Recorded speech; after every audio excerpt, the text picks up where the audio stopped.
What happens when a wolf in sheep's clothing tries to hunt a lion? The moment Vivian tasted the Thanksgiving gravy, her FBI training screamed poison. Her mother-in-law, Dorothea, saw a pregnant, easy target she could eliminate, but she had no idea she was dealing with an agent who had dismantled the Russian mafia and could identify toxins like a sommelier identifies wine. This one mistake would unearth 40 years of dark family secrets.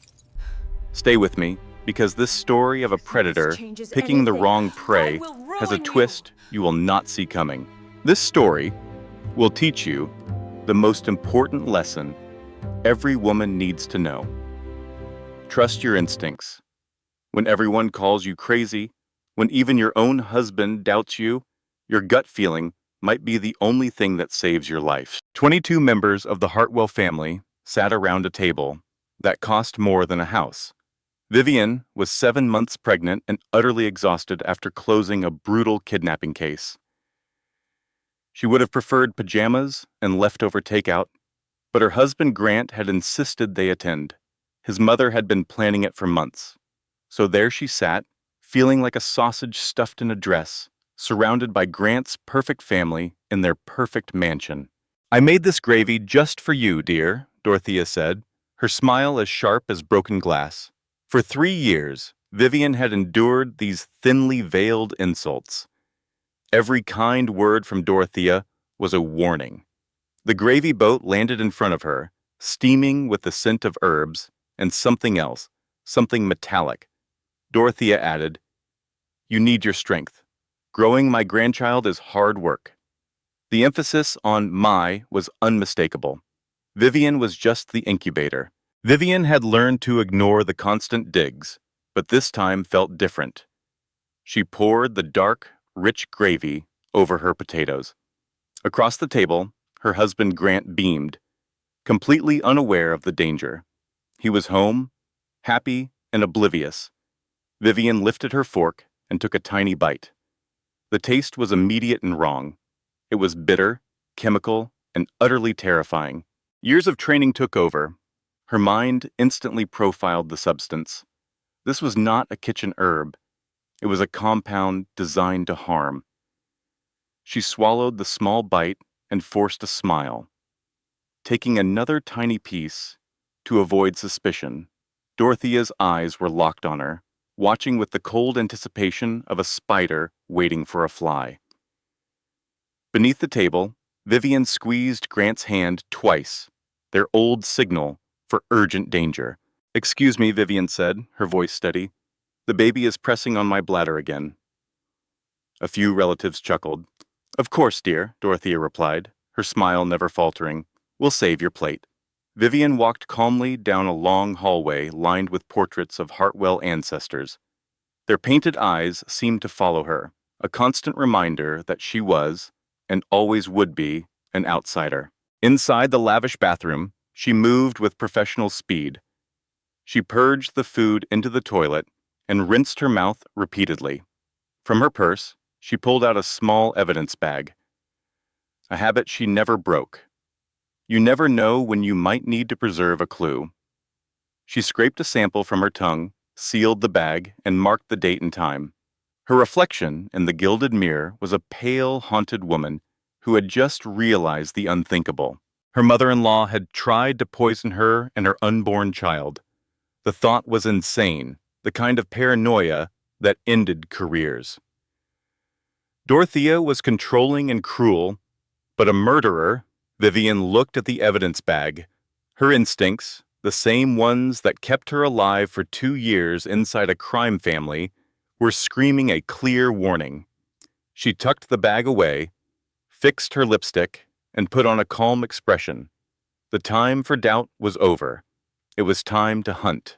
At Thanksgiving dinner, I felt like prey in a beautifully set trap. While my brother-in-law, Preston, boasted about his promotion, I sat there, 7 months pregnant and feeling like an outsider. My mother-in-law, Dorothea, had prepared a special gravy just for me. She smiled as she served it, but her eyes were as cold as ice.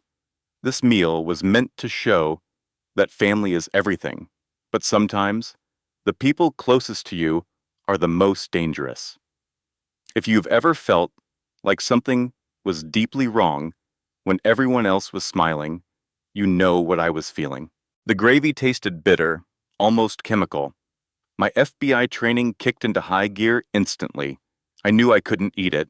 Instead, I pushed the food around my plate, creating the illusion of a meal. Across the table, Dorothea watched my every move, her smile growing wider. I recognized the performance. I had spent 4 years studying people who hide their true nature. She was playing the part of a loving mother-in-law, which meant she was anything but. My husband, Grant, noticed my pale face and squeezed my hand. I reassured him that everything was fine, a lie that felt heavy in my mouth. We managed to leave early, using my pregnancy as an excuse to escape the suffocating tension. I declined dessert, claiming morning sickness, and held a cup of coffee just to have something to do with my hands. At 9:30, we were finally on our way home. In the car, Grant told me his mother had noticed I didn't eat much. Of course she did, I thought. She was watching to see if her plan was working. I repeated the excuse about morning sickness, and he accepted it without question. He was a good man who saw the world in simple terms. He couldn't imagine that love could be used as a weapon. I pressed a hand to my belly, silently promising my child that I would protect them. Sleep was impossible that night. Grant slept peacefully beside me, completely unaware of the danger we were in. He was the reason I had left my career, the man I loved enough to change my entire life for.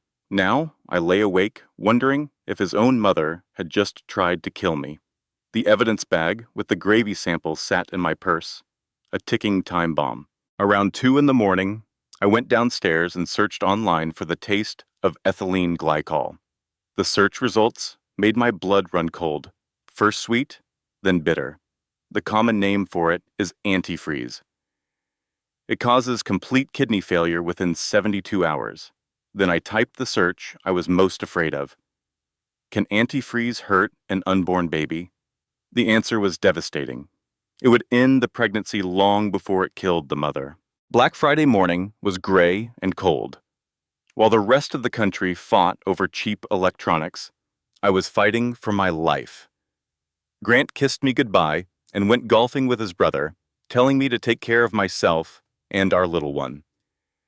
By 9:15, I was 2 hours outside the city, pulling up to the unremarkable concrete building that housed the FBI field office. My friend Margot was waiting for me in our usual spot in the parking garage, a camera blind spot on level 3. She saw the look on my face, and her friendly teasing stopped. "What is going on?" she asked. I took a deep breath. "I need the lab," I said, "and it has to be off the books." She simply nodded. She knew I would only ask if it were a matter of life or death. Vivian wore a look Margot recognized instantly, the one that meant something unthinkable had happened. After 7 years, 5 as partners, Margot knew that face. "Follow me," she said, leading the way to the deserted holiday lab. Dr. Lydia Brennan, her coat rumpled, looked up from her work. She smiled at Vivian's belly. "I heard congratulations are in order." "How far along?" Vivian managed a tight smile. 7 months? A girl. Lydia's warmth was genuine. "What brings you in on a holiday?" Vivian looked at Margot, who gave a slight nod. "I need a rush analysis," Vivian said, her voice low. Completely off the record, Lydia's professional mask slipped on. "What am I looking for?" Vivian pulled an evidence bag from her purse, a brownish stain visible inside.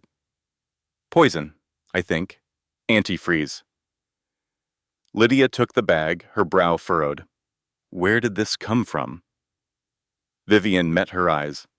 "My Thanksgiving dinner." In the break room, over stale coffee, Margot finally asked what was going on. Vivian stared at her hands. "My mother-in-law, Dorothea, made me special gravy," she said, her voice flat. "Just for me.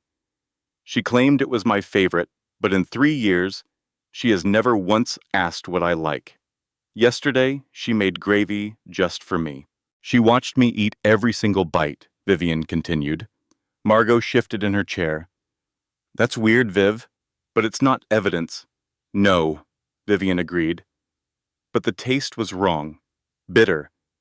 I know poison profiles, Margot. I know that taste. The words hung between them, heavy and unbelievable. Did Dorothea Hartwell, a respected society woman, try to poison her pregnant daughter-in-law? We'll figure this out together, Margot said, squeezing her hand. It's what we do. The call came at 2:17 in the afternoon. Vivian answered on the first ring. What did you find? Lydia's voice was grim. Ethylene glycol. Antifreeze. The concentration is significant, Vivian. The amount you ate was a dose designed to cause complete kidney failure within 72 hours. Vivian gripped the steering wheel, the world tilting around her. And the baby? There was a careful pause. The effects would be accelerated. A miscarriage would have occurred within 48 hours. Then the mother's organs would fail, Lydia finished. Vivian, who tried to kill you? Vivian stared at the concrete wall of the parking garage. The poison's chemical formula, now a death sentence in her mind. Someone had tried to murder her and her unborn child. My family, she said softly. She called her husband Grant, her voice steady thanks to years of training. Hey, babe. His voice was happy and carefree. How are you feeling? I need to talk to you tonight, she said. It's important. The warmth in his voice cooled. What's wrong? Is it the baby? The baby is fine. I just need to see you in person. Can it wait? Grant asked. Mom wants us to come for leftovers. A sharp, broken laugh escaped Vivian's lips.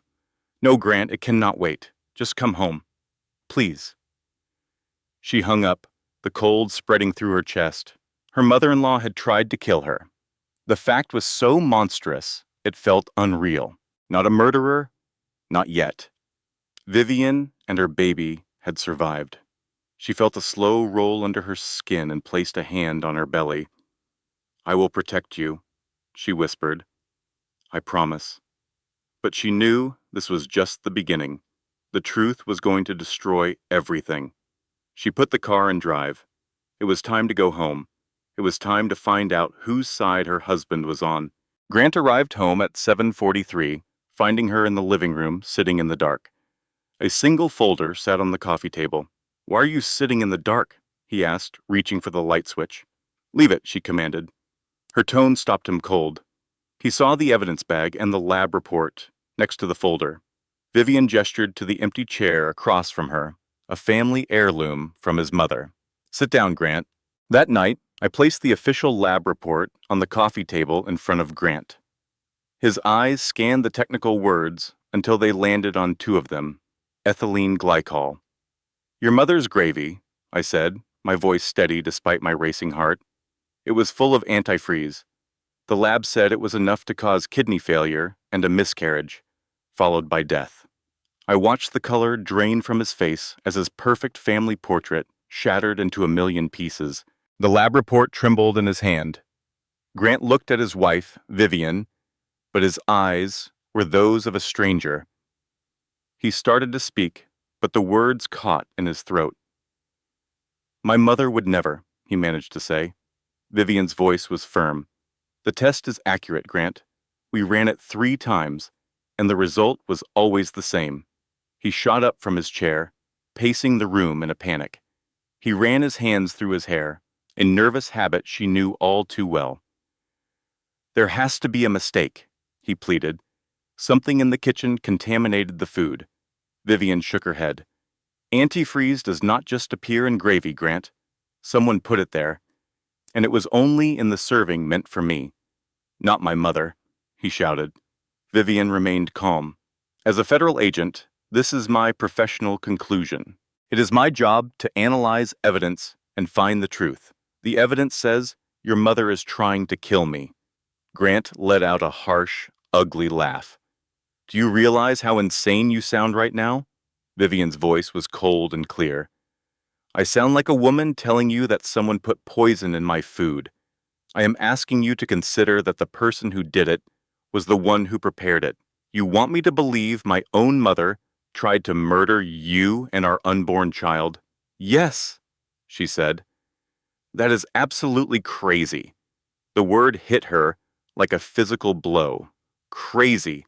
It was the word used to dismiss women who see a truth that men refuse to accept. Do not call me crazy, she warned. I am just saying, this situation is unbelievable. There must be some other explanation. Vivian stood to face him directly. Then you explain it. Explain how poison got into the food that only I ate. Explain why your mother watched my every move as I ate it. I have studied psychopaths for 4 years, Grant. I know a performance when I see one. Your mother is not who she pretends to be. Grant just stared, a war of emotions fighting across his face. A part of him wanted to believe his wife, but he could not let go of the image of the loving mother who raised him. I have to call her, he said, his voice weak. I need to hear what she has to say. Vivian knew it was pointless to argue. He needed to hear the lie for himself. Fine, she said. Call her. Grant put the phone on speaker. Dorothea answered cheerfully. Grant, darling, how are you? Mom, he said, I have a question about dinner yesterday. A tiny pause hung in the air before she answered. Of course, sweetheart. What is it? The gravy you made for Vivian. What was in it? Just the usual ingredients from the kitchen. Why? Grant looked at Vivian, who simply nodded for him to continue. He told her, Vivian said it tasted strange. Strange? Dorothea's voice was filled with fake hurt. I made it just for her, to celebrate her pregnancy. I wanted it to be special for the mother of my grandchild. I know, Mom, but Vivian had the food tested. A long silence followed. Tested? Dorothea's voice turned cold. Tested for what? She just felt something was wrong. A light, airy laugh came through the phone. Darling, I have used that recipe for 30 years. Nothing could be wrong with my gravy. Vivian spoke up then. The test found ethylene glycol, enough antifreeze to cause organ failure. Another silence, longer this time. When Dorothea spoke, her voice was full of false patience, as if talking to a confused child. Sweetheart, I'm not sure what you think you found, but I would never hurt you. You are carrying my first grandchild. The lab must have made a mistake. You know how labs are. Human error happens all the time. I supervised the test myself, Vivian said. Well, there is your answer, Dorothea replied smoothly. You are under so much stress. Pregnancy can make women see things that are not really there. It can make them paranoid. My friend Patricia's daughter-in-law had a complete breakdown during her pregnancy, Dorothea continued. She accused everyone of trying to harm her baby. She had to be hospitalized. The message was clear. Vivian was unstable. To Vivian's horror, Grant seemed to agree. Maybe some rest would be a good idea, he said. I do not need rest, Vivian shot back. I need my husband to believe me. He looked at her, his face full of pain. I believe something happened, Vivian. I just do not believe my mother is the one who did it. There has to be another way to explain this. You do not know what she is capable of, Vivian said, her voice finally breaking. Grant insisted, I know she loves me. She loves this baby. She would never do anything to hurt it. To hurt it? Vivian repeated. So our daughter is just an it to you now? I am just the vessel, right? Just like your mother says. That is not fair, Grant. That night, Vivian sat alone in her car, unable to be in the same house with the man who chose his mother's lies over her. She stared at the warm lights of the home where they had planned to raise their family. The baby kicked, sensing its mother's distress. Vivian whispered, I know. I am sorry. For 37 minutes, she just sat and breathed. She remembered her time as an undercover agent, pretending to be someone else, always wearing a mask to survive. Now she was pregnant, terrified, and married to a man who thought she was losing her mind. But she knew the truth. I am not crazy, she thought. The evidence does not lie. When she finally walked back into the house at 10:47, she found Grant asleep on the couch. A new resolve hardened within her. She knew what she had to do next. The lab report sat on the coffee table, confirming my mother-in-law tried to poison me. I looked over at my husband, Grant, sleeping on the couch. For a moment, he was the same boy I had fallen in love with. But his mother, Dorothea, had always seen me as an outsider. I remembered her chilling toast at our wedding, her promise to make me a proper Hartwell. It was never a welcome, it was a threat. Now I knew she wanted me gone for good. The fight for my life and for my unborn child was about to begin. The next morning, Grant was already gone. A note said he went to his mother's house to talk. He was choosing her side. I tossed the note in the trash and got to work. People like Dorothea do not just snap one day. They have a history. I started digging into public records. She was born Dorothea Caldwell, the daughter of a hardware store owner. Her childhood was completely unremarkable, offering no hint of the monster she would become. Everything changed in 1982. At just 19 years old, she married Richard Hartwell, a wealthy real estate heir who was more than 20 years her senior. The local paper called it a fairy tale. A few years later, in 1987, Richard died suddenly. The cause was listed as kidney failure. He was only 46. No autopsy was ever performed. My blood ran cold. The poison she used on me causes the exact same thing. I found another death. Her sister's husband, James Manning, died of organ failure in 1994. He was also 46. His death came just 2 months after he blocked Dorothea from getting a loan. Then I found a third. David Porter, a family friend, died of a sudden illness in 2003. He had recently voted against one of her proposals. All 3 deaths looked like natural causes. All 3 benefited Dorothea. The terrifying pattern was impossible to ignore. I called my partner, Margot, that Saturday. I know it is the weekend, I told her, but this is an emergency. When she asked if this was about the poisoning, I explained it was much bigger. I laid it all out for her. 3 suspicious deaths, all connected to Dorothea, all looking like antifreeze poisoning. Her husband, her brother-in-law, a business partner. And now, I said, she is trying to make me number 4. The silence on the phone was deafening. We met at a coffee shop that Monday.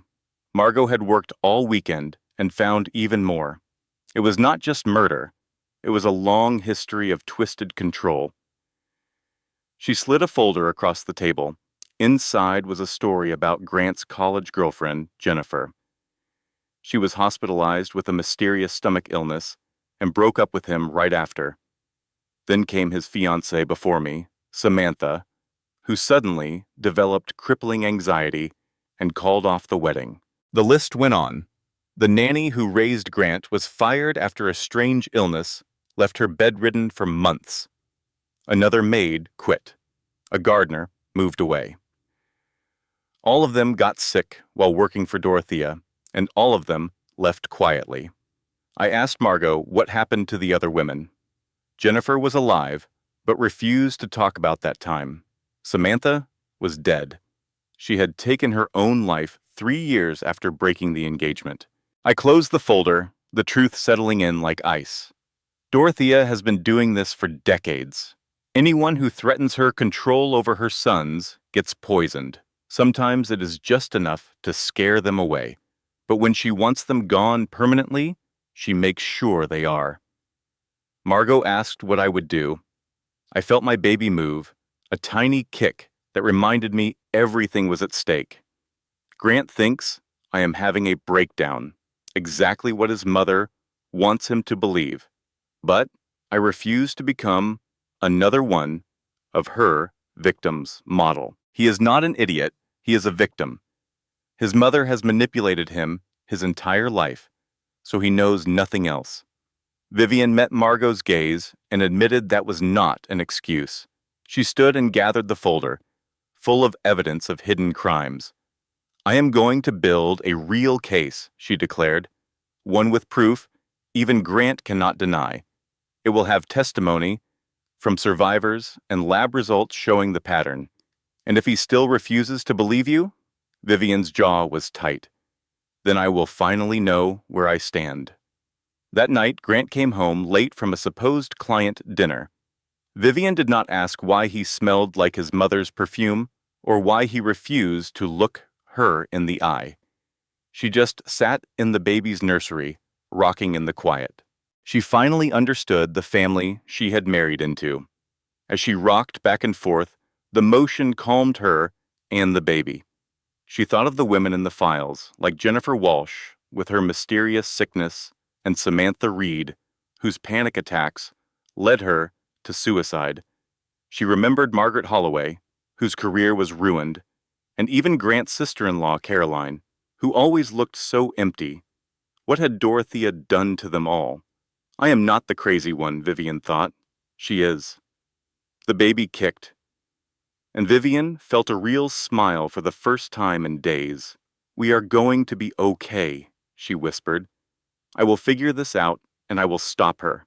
A fierce purpose warmed her against the winter darkness, pressing in from outside. 6 days after Thanksgiving, Grant discovered the files. Vivian, exhausted from sleepless nights of research, had carelessly left them on the kitchen table. She woke from a nap to the sound of papers slamming down. What in the world is this? Grant stood in the kitchen, his face red and his hand shaking as he held the folder. It is just research, she said, her voice hoarse. Research? He held up a photo of his ex-girlfriend from 15 years ago. You are investigating women I dated in college? I am investigating a pattern, she replied. A pattern?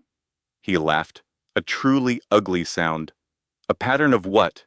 My mother poisoning every woman I have ever loved? Yes, she said. That is exactly it. He stared at her, his face looking hard and old under the harsh kitchen light. You need professional help, he said. This is not normal, Vivian, she fired back. What is not normal is a mother who has been harming people for decades. She killed 3 people, and she tried to kill me. There is no evidence, he shot back. Just your conspiracy theories. 3 people are dead, Grant. Vivian's voice finally broke. All of them connected to your mother, all with signs of antifreeze poisoning. My father died of kidney failure, he argued. He was sick for years. He was a healthy 46-year-old until his kidneys suddenly failed for no reason, she countered. And what about your Uncle James? He voted against your mother and was dead 6 weeks later. James was a drinker, Grant dismissed. Everybody knew that. David Porter was 52 and healthy until he argued with your mother. 6 weeks later, he was dead. Grant's fist hit the counter with the force of a gunshot, making Vivian jump. Stop this, he commanded. I can't, she replied, her voice low and steady. She tried to kill me and our baby, Grant. I'm going to prove it, he scoffed, pulling out his phone. I spoke to my mother. She told me you've been harassing old family friends, accusing her of murder. I am investigating a pattern, she corrected, not inventing paranoid fantasies about my mother. The words hit her like a punch, reminding her of all the times her father dismissed her mother. Her own husband, the man who promised to always believe in her, was calling her delusional. Get out, she whispered, her voice tight with unshed tears. Just get out of my house. You're choosing her. You always choose her. For a second, Grant's angry expression faltered, revealing the man she married. But the glimpse of her husband was gone as quickly as it appeared. I'll stay at my parents' house for a few days, he said coldly. She simply nodded. The sounds of him packing upstairs were the sounds of their life falling apart. At the front door, he paused. I love you, he said, but I can't support this obsession. It's destroying us."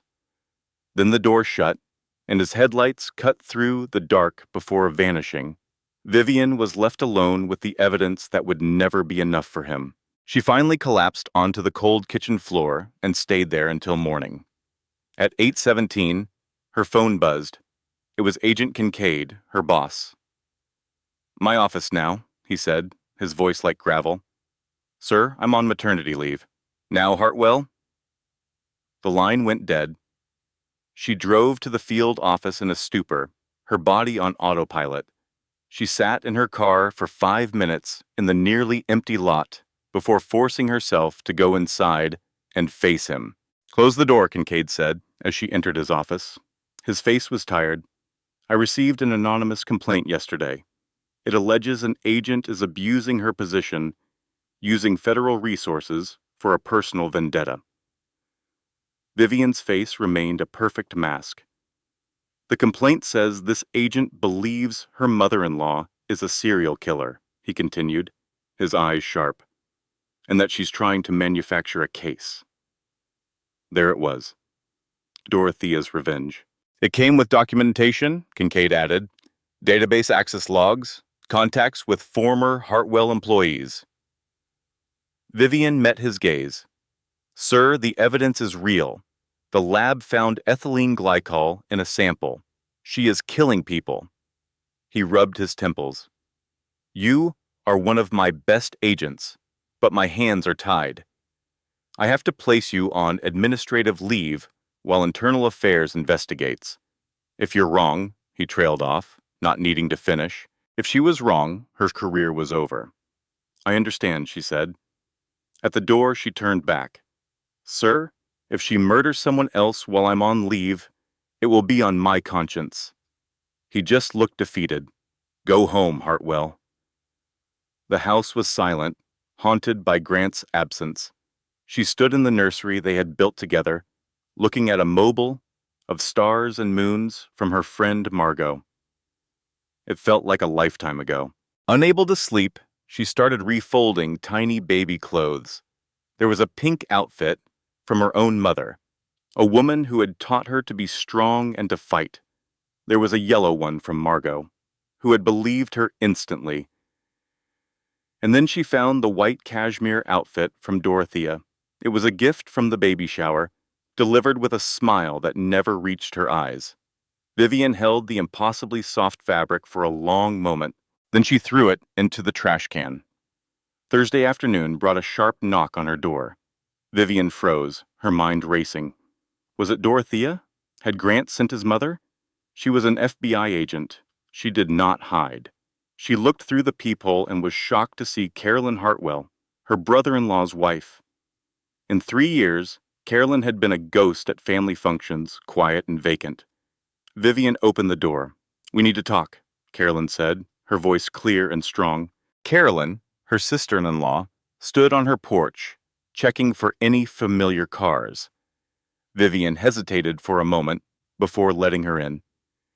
Carolyn looked perfect, like she was straight out of a magazine, but her hands were trembling. They sat at the same kitchen table where Vivian's world had fallen apart just days before. Carolyn clutched a coffee mug, but did not drink from it. "I believe you," she said quietly. Vivian's heart stopped. "About Dorothea? The poison? All of it?" Caroline's eyes filled with tears, but her voice was steady. "Yes, I believe you." Vivian had dreamed of hearing those words from someone, anyone. She just never imagined it would be Caroline. "Why?" Vivian asked her. "Why do you believe me?" At that, Caroline's composure finally broke, and a tear streamed down her face. "Because," she said, "she did it to me too." The story she had kept locked away for 5 years came flooding out. "Preston and I got pregnant back in 2019, Caroline explained, her voice flat and distant. "It was not planned, and Dorothea did not approve. She never said it directly, of course. She just made little comments about how a baby would be a distraction for Preston's career. I was 12 weeks along when I started getting sick," Caroline went on. "I felt a nausea and weakness that was far beyond normal morning sickness. My miscarriage at 14 weeks made no sense. Caroline's voice shook as she spoke. The ultrasound at 12 weeks had been perfect, showing a strong heartbeat. 3 days after I lost the baby, I was cleaning the refrigerator and found my old smoothie container. Dorothea had always praised me for my discipline, for drinking one every morning. It was almost empty, but I noticed some residue at the bottom. Something felt deeply wrong, and I knew I had to look closer. It had a strange, sweet chemical smell, almost like antifreeze. Vivian's blood ran cold.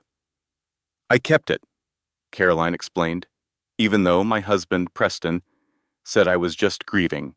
He insisted his mother would never do something like that and suggested I get help for my anxiety. For years, I tried to believe I was the crazy one. She then pulled a small Ziploc bag from her purse. Inside was the smoothie cup. I have been carrying this for 5 years. For 5 years, I convinced myself I had imagined it, all while watching Dorothea act like the perfect grandmother. I was too terrified to speak the truth. Vivian held the bag, her own hands trembling. Did you ever have it tested? Caroline shook her head, admitting she was afraid of what it would mean for her life. But now, she said, her voice turning to steel, I want to help you destroy her. Caroline had more than the cup. She had photos and a journal detailing every suspicious thing Dorothea had said and done. We have tried for 5 years, Caroline continued, her voice hollow. 3 rounds of in vitro fertilization and nothing. The doctors have no explanation. I think whatever she put in that drink didn't just take my baby, it took my ability to ever have another one. But how can we stop her? She asked desperately. She is a Hartwell, completely untouchable. No one is, Vivian stated with absolute certainty. I am an FBI agent, and when I bring them solid proof of a serial killer, they will be forced to listen. A flicker of genuine hope sparked in Caroline's eyes. What do you need from me? She asked. Vivian requested all of her evidence, plus one more thing. I need your help finding other victims. We need to build a case so strong that no one can deny it. Carolyn offered the first real smile Vivian had ever seen on her face. I already have a list, she said. That night, Vivian finally felt like she wasn't alone.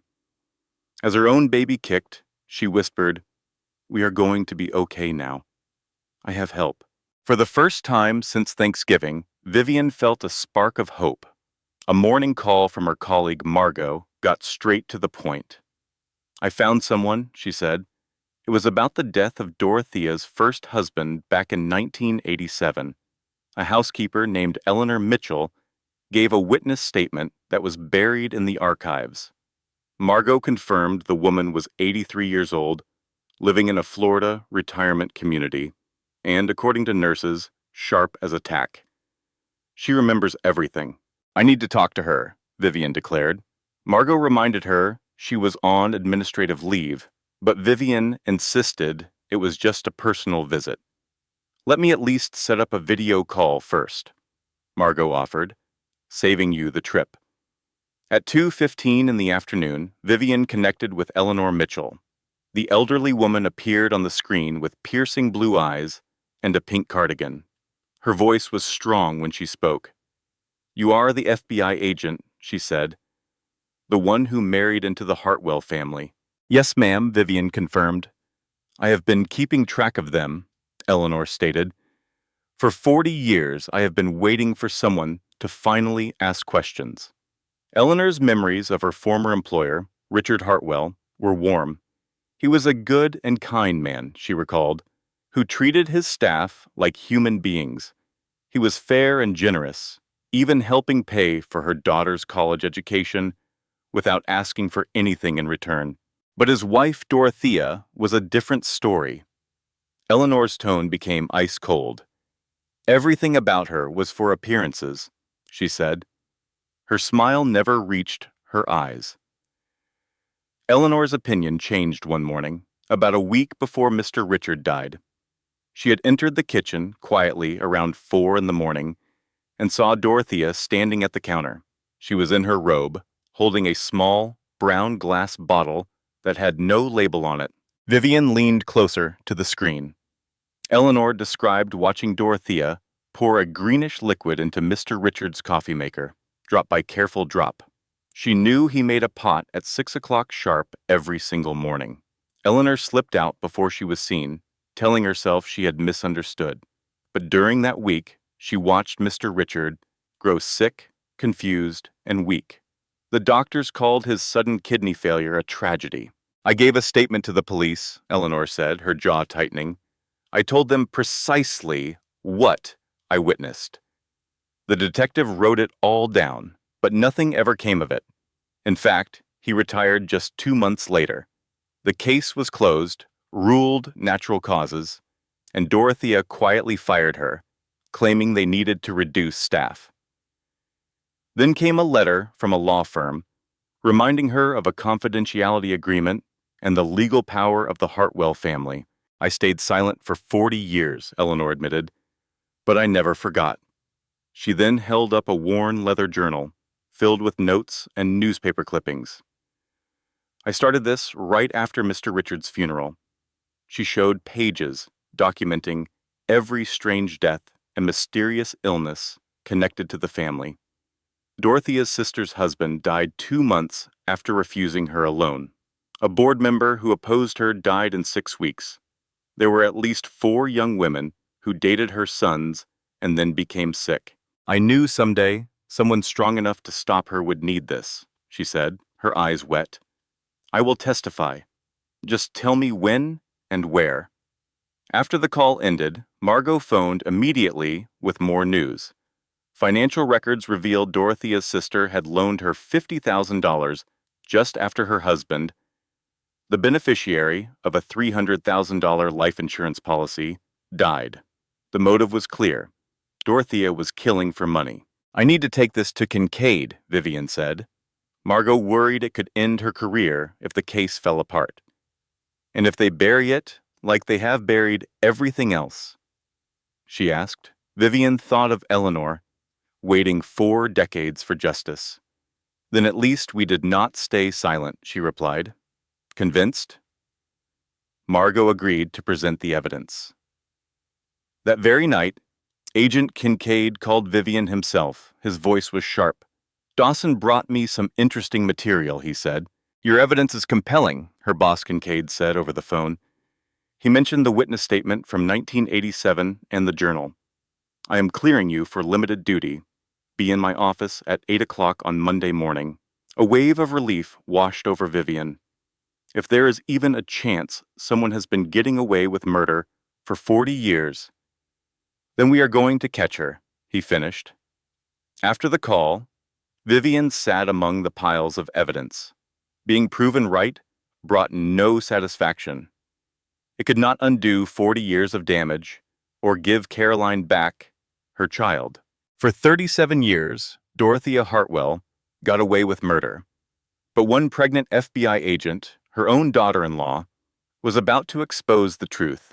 This is a story about how justice, no matter how long it waits, always finds a way. The case moved quickly after Vivian presented her evidence. Investigators unearthed the remains of 3 men, including Dorothea's first husband. Each man's bones told the same story: murder by poison. With the evidence secure, Vivian's boss, Kincaid, signed the arrest warrant. He told her they would arrest Dorothea on Christmas Eve. The plan was to catch her at her own holiday party, surrounded by 50 guests. Kincaid wanted her powerful friends to see exactly who she was. Vivian insisted on being there to finish what she had started. Later that day, her estranged husband Grant called for the first time in 3 weeks. His voice was a wreck. He had heard federal agents were making arrests and finally understood his mother's true nature. He finally realized Vivian had been telling the truth all along. Grant begged to see her, but she refused. She had waited for him to choose her, to believe her, but he had failed. "I have work to do," she said, and ended the call.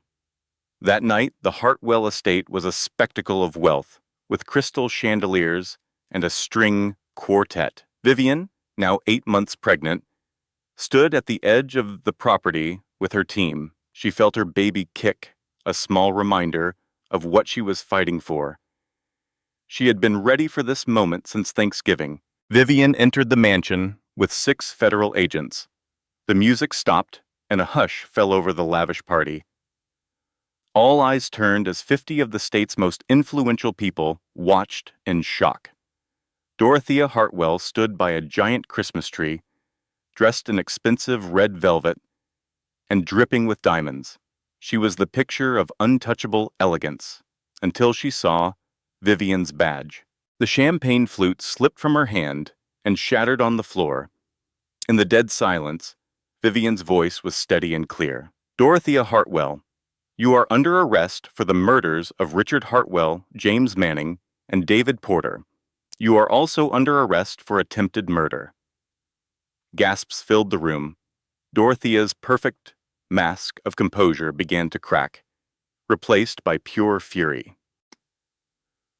This is absurd, she hissed, threatening to destroy Vivian's career. But Vivian was unshaken. She revealed they had lab results and financial records. Then came the final blow. We also have a witness, Vivian said. Your former housekeeper, Eleanor Mitchell. She saw what you did to your first husband. At the mention of Eleanor's name, all the color drained from Dorothea's face. For the first time, she looked terrified. The queen of high society completely fell apart. Don't touch me, she shrieked as agents approached with handcuffs. Do you know who I am? She screamed threats at Vivian and her unborn child as the cuffs clicked shut. The sound was of a woman who had never faced consequences, who truly believed she was above the law. She was wrong. As agents dragged the screaming woman away, Vivian didn't feel victory, only a deep sense of exhaustion. The fight was finally over.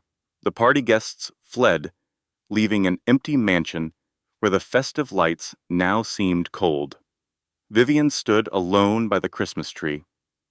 She noticed there were ornaments only for Dorothea's sons, a grim symbol of a family's dark secrets. Justice had come, not with a bang, but with the quiet closing of a 40-year-old case. Vivian pocketed a cold gold ornament from the tree. It was a piece of the boy Grant used to be, before his mother twisted him into a man who could not protect his own wife. The trial started in March. Dorothea Hartwell pleaded not guilty, backed by 7 of the best lawyers money could buy. But they were no match for the evidence. A doctor explained, in unshakable detail, how the poison Dorothea used could be found in bones, even decades later. An 83-year-old woman named Eleanor took the stand. Her voice was steady as she described the day in 1987 when she saw Dorothea pour something into her husband's coffee. The defense called her memory unreliable. Eleanor simply replied, I have been waiting 40 years to tell this story. Then Caroline testified about how Dorothea's poisoned smoothie had taken her baby. The defense called her unstable. Caroline looked at the jury and said, she took my baby and my ability to ever have another. Vivian's testimony lasted 6 hours. The defense lawyers tried to paint her as a bitter, vengeful woman. They asked if it was true that she had a difficult relationship with Dorothea. Vivian answered calmly, it is true she never accepted me. It is also true she tried to kill me and my unborn child. The lawyer sneered, asking if the jury should believe a beloved socialite was a secret killer. Vivian met his gaze. I expect the jury to believe the evidence. I am just the person who finally listened. The jury was out for 3 long days. During that time, Vivian held her newborn daughter, Elise, who had been born just 2 weeks earlier. She named her after the one person who had believed her from the start. Finally, the call came. At 2:15 in the afternoon, the courtroom was packed. The jury filed in with unreadable faces. The foreman stood. In the death of Richard Hartwell, We find the defendant guilty. A gasp filled the room. In the death of James Manning, we find the defendant guilty. The foreman continued, guilty, guilty, guilty on all counts. Dorothea's perfect composure finally shattered. She shot to her feet, screaming that it was all a conspiracy, that Vivian had destroyed her family and poisoned her sons against her. The judge slammed his gavel, shouting for order. Dorothea ignored him, yelling, "You cannot do this to me!" Guards moved in, and she fought them, scratching and screaming as they dragged her from the courtroom. 2 weeks later, the sentence was delivered: life in prison without any possibility of parole. Dorothea did not scream this time. She sat with perfect posture, proud and defiant to the end. As they led her away, her eyes found Vivian. "This is not over," she mouthed. Vivian looked right back at her and whispered, "Yes, it is." Later, sitting in the hallway with her sleeping daughter, the victory felt hollow. Her friend Margot sat beside her. Vivian admitted that she felt empty, not triumphant. Margot wisely said that sometimes justice is not a feeling, but simply the end of a great injustice. Vivian managed a small smile. Outside the courthouse, Grant was waiting. He looked broken. He told her he should have believed her, that he had been blind because he could not see his mother for what she was. He took a step forward, asking if they could please try to fix things and be a family. Vivian looked at the man she had once loved, the man who had abandoned her when she needed him most. She thought about all the lonely, terrifying nights she had endured. "No," she said, her voice quiet but absolute. "That woman trusted you. That woman believed you would stand by her. I cannot be that woman anymore." When Grant asked about their daughter, Elise, Vivian promised they would arrange fair custody. "But you and me, that is over. It ended when you chose your mother over me." He cried that he was sorry. Vivian gently touched his arm. "I know you are," she said, "but sorry does not fix this. You are not evil like your mother, Grant. You are just weak, and until you learn to be strong on your own, you are not someone I can be with." 6 months later, Vivian's new life had begun. The apartment was smaller, but it was all hers. Photos of true friends covered the walls, people like Margot, Caroline, and Eleanor. These were the people who helped save her and baby Elise. Her divorce from Grant was final. Grant was trying to be a better man, but their marriage was over. One Tuesday, Agent Kincaid called her into his office. He handed her a folder. Inside was a promotion to supervisory special agent. Kincaid told her she was the youngest in the division and had earned it. The Dorothea case she cracked had blown open 4 other cold cases. She had saved lives. Vivian looked at her boss and said she had one condition. She wanted to build a task force to investigate the hidden crimes of the wealthy and powerful. Kincaid told her to write a proposal. A year after her nightmare began, Vivian barely thought of Dorothea anymore. The woman who tormented her was in prison for life. The corrupt family fortune was gone. Vivian's new task force was approved, and her team was already solving cases across the country. On Thanksgiving Day, 12 people gathered in her apartment. Her friends Margot and a newly married, pregnant Caroline were there to celebrate. Her new family was all there, including Eleanor and survivors from a support group she started. Her daughter, Elise, now 14 months old, was happily making a mess with her food. Vivian laughed, a deep and genuine laugh she thought she had lost forever. She stood up to make a toast. She explained that a year ago, she thought family meant blood and obligation. She said she was wrong. True family are the people who believe you when no one else will. They are the ones who fight beside you. Vivian raised her glass to her daughter, her friends, and to second chances. Later, she realized how much she had changed. The scared woman from a year ago was gone. She had never needed anyone to save her. She just needed to save herself. Standing over her sleeping daughter's crib, Vivian made a promise. She whispered that Elise would always know her own worth and trust her instincts. Vivian promised that her daughter would always fight back. That is the story of a woman who refused to be silenced, who trusted her gut when the whole world called her crazy. Here's what I want you to remember. The people closest to you can also be the most dangerous. But your instincts, they never lie. If something feels wrong, it probably is. You are not paranoid. You are not crazy. You are paying attention. If this story gave you chills, hit that like button right now. It tells me you want more stories like this. Drop a comment and tell me, have you ever had a gut feeling that saved you? I read every single one. Share this with a friend who needs to hear that her feelings are valid. And if you are not subscribed yet, join our family. Hit subscribe and the bell so you never miss another story. Remember, trust yourself. Your instincts exist for a reason. I will see you in the next one. This content was carefully researched, developed, and manually edited by our team to bring you meaningful lessons and real value. Thank you for watching until the end.